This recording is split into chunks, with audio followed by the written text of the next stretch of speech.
everyone, I hope you all are doing very well. In this video, I am going to explain you the different steps that you need to follow after receiving your payment link.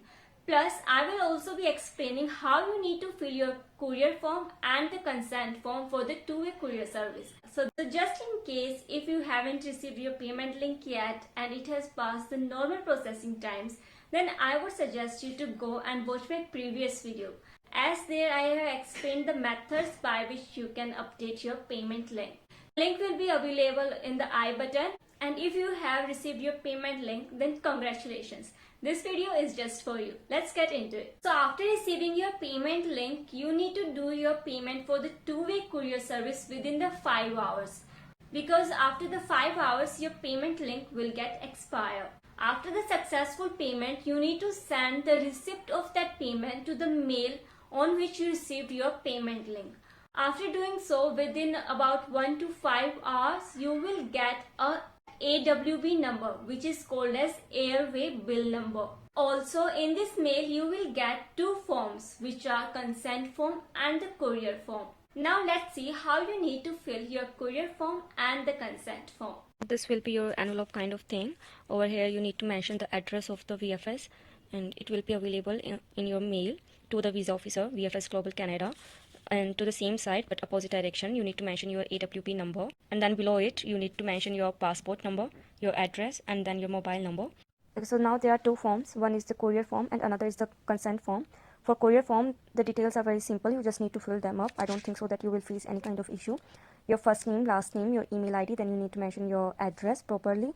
And here, if you have opt SMS service, when you fill your web form after the PPR request, there you must have mentioned that whether you want to receive SMS request or not.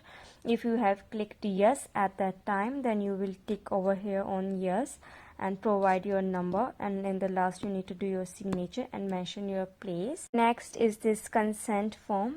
On this consent form, when you come to this second page, you need to fill all these details and properly.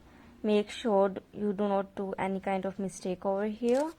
And when you turn it over, then on this third page, so it gives a lot of confusion whether you should fill it or not, but you will only fill this when you are not collecting your passport or not submitting your passport directly, but in place of you, your agent will do this work. So only then you need to fill these two things. Otherwise, there is no need of filling both these two forms. Okay. Now moving ahead to the fourth page.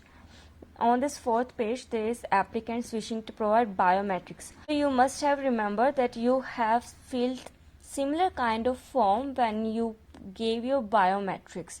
So the people who have already given their biometrics, they do not need to fill these.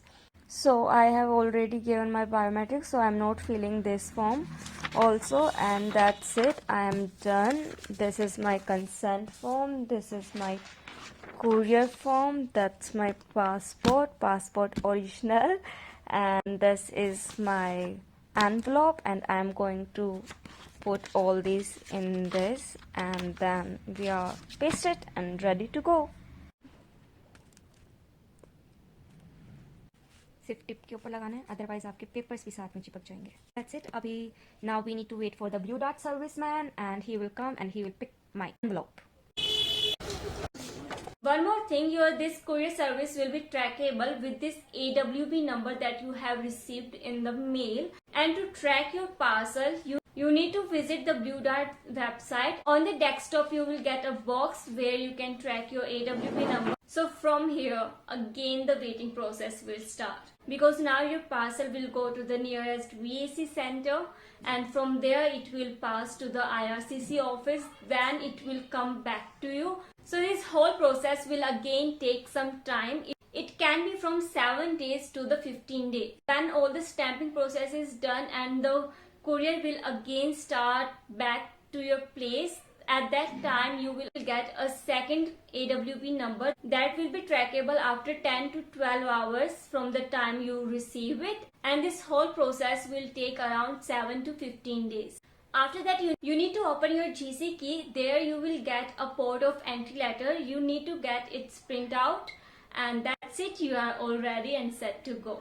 And here your waiting period ends. Take care. Tada!